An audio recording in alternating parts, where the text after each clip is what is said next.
Alright, ladies and gentlemen, welcome back to the channel. We're talking Nets Celtics today. I don't even think this series is gonna be close. I'll get right out of the gate. I don't think Brooklyn makes this series as close as a lot of people are predicting. First off, Robert Williams, I still believe, is going to come back in this first round of the playoffs, whether it's game 3, whether it's game 4, 5, or 6. I think he's coming back. He's like doing like 2-a-day workouts, started doing those a couple days ago. Robert Williams is an absolute beast. But people are forgetting the Boston Celtics are the second best defense in the NBA. The second best defense in the entire NBA. You have the 7th best offense. So you have a top 7 offense, you have a top 7 defense. Well, let's look at Brooklyn. All right, well, Brooklyn literally has a losing record at home this season. They're 20-21. Maybe last night put some back at 21-21. They struggled mightily against the injury-riddled Cleveland Cavaliers, who are missing, basically like it feels like half their roster at this point. Brooklyn defensively has nothing, dude. They're like ranked number 20th in the NBA.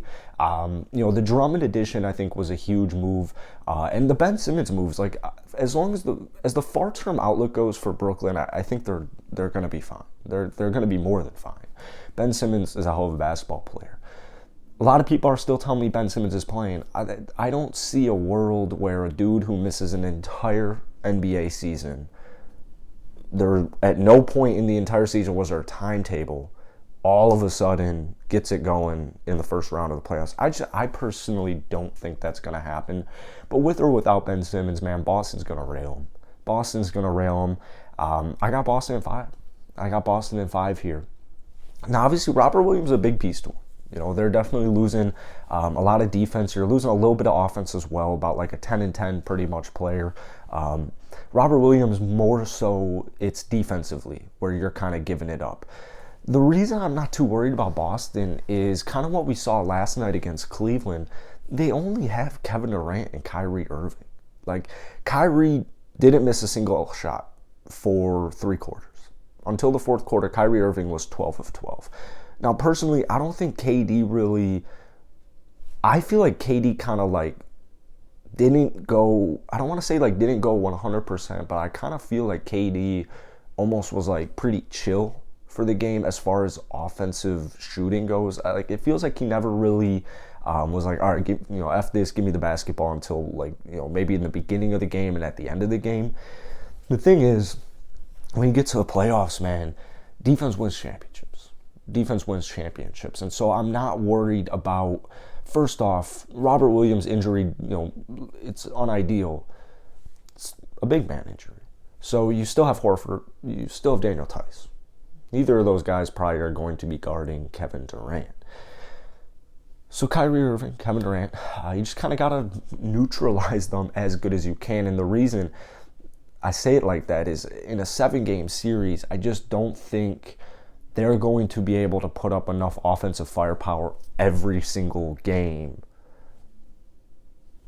to beat Boston. Because I feel like a lot of Nets guys are saying they're kind of viewing Boston, or I don't mean Nets fans actually, I mean NBA fans who have the Nets over the Celtics, because there's a ton of them. I think they view the Boston Celtics as kind of like posers, where in reality, Jaylen Brown and Jason Tatum are walking buckets. Those guys are going to give you 50 at least. Like, they're going to give you 50 points every single basketball game. Jaylen Brown specifically has been on an absolute tear in the last 4 to 6 weeks. I do think Robert Williams will be coming back, but Marcus Smart's had a phenomenal season. He's had a really good season. He's going to be locking up Kyrie Irving as good as he really can. Keep in mind, dude, last night you had guys like Karis LeVert was guarding KD. Karis LeVert. No disrespect to Karis LeVert, but it's just the personnel matchup with Boston and Cleveland, they're completely different. It's completely different. So you're going to have Marcus Smart like white on rice on Kyrie Irving all series, every single game. Like I said, Jaylen Brown, Jason Tatum, they're going to do their thing, and they're going to try and minimize Kevin Durant. Once you get to the 4th quarter, like you saw last night, they're going to be throwing double teams. They're going to be throwing traps.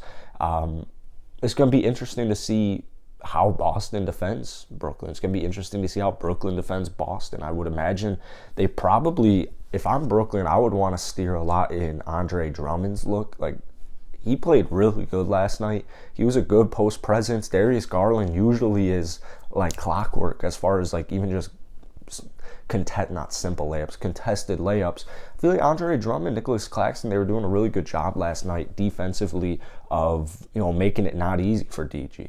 I feel like they did a pretty solid job. So if I'm Brooklyn, I'm probably going a little bigger. I'm probably going Drummond. I'm probably rolling with Claxton for a good portion of this entire series. I'd probably have one of those two guys out there the entire time. The thing is, you look at the benches, dude, and I think the benches for me are what kind of sealed the deal.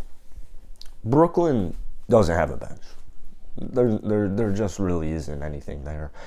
And this is something I've been ragging on Brooklyn all season.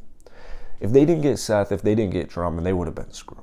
I mean, they would have been 100% screwed. If they had Harden right now and they had no Drummond, they had no Seth, it would be ugly. But, Seth makes them deeper. Drummond makes them deeper. Patty Mills is a nice threat, great three-point shooting threat. That's about it. That's really kind of about it as far as threats go. And Boston's defense is so good.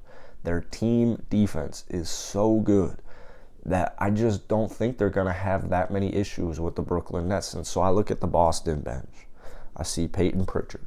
I see Derek White, one of the best moves mid-season of the entire NBA season, if not the best. But I think Portland did good. I mean, there's a handful of teams did really good at the deadline, but you could definitely argue pretty easily that the Boston Celtics won the NBA trade deadline. Tice will be moving on the bench once Robert Williams comes back, and that's going to be huge too, because Daniel Tice off the bench is he's solid. But you have Derek White, you have Peyton Pritchard, you have Grant Williams. That's kind of your main little gist there. I don't think we'll see too much of Aaron Nesmith. I hope I'm wrong, but I don't think we'll be seeing much of Nesmith. I think they might run an 8. Maybe you might see a little Nesmith actually with Robert Williams out. But Peyton Pritchard, playmaking scorer. Derek White, playmaking scorer. Is going to do a little bit of everything. Both of those two guys are going to do a little bit of everything offensively. Grant Williams. I've seen Grant Williams go 9 for 9 not the other night, but a couple within the last month. Grant Williams, solid basketball player. And all these players defensively can more than hold their own. Specifically Grant Williams and Derek White defensively, those two guys are not to be messed with. So the 51-31 Boston Celtics, forget the first month of the season, even the first 2 months of the season for Boston. They turned it around. And, Phoenix and Memphis have been really good all season. But Boston's undisputed top 3 team since the break, or since the halfway point at the very least. So I think Boston's just too hot right now. I think that they really got, I don't know if lucky is the right word, but they really dodged a bullet by not having to play Toronto, because you wouldn't have had Jaylen Brown or Al Horford be able to play in that basketball series, and Toronto would have made that series an absolute nightmare in the first round for Boston. So Brooklyn, solid basketball team. Like I said, once Ben Simmons comes back next season, they'll fill out the bench. They're going to be a really good basketball team, man. They're going to be a really good basketball team. Kyrie's a bucket. KD's a bucket. Ben Simmons defensively is a stud. He's a great facilitator as well. So the Brooklyn Nets are going to be a really intriguing basketball team. I just think it's too early in all that development of that basketball team. So I got Boston in 5. Comment down below your series predictions for it. And hit the like button, hit that sub button. I'm going to be covering this series all playoffs. So, peace.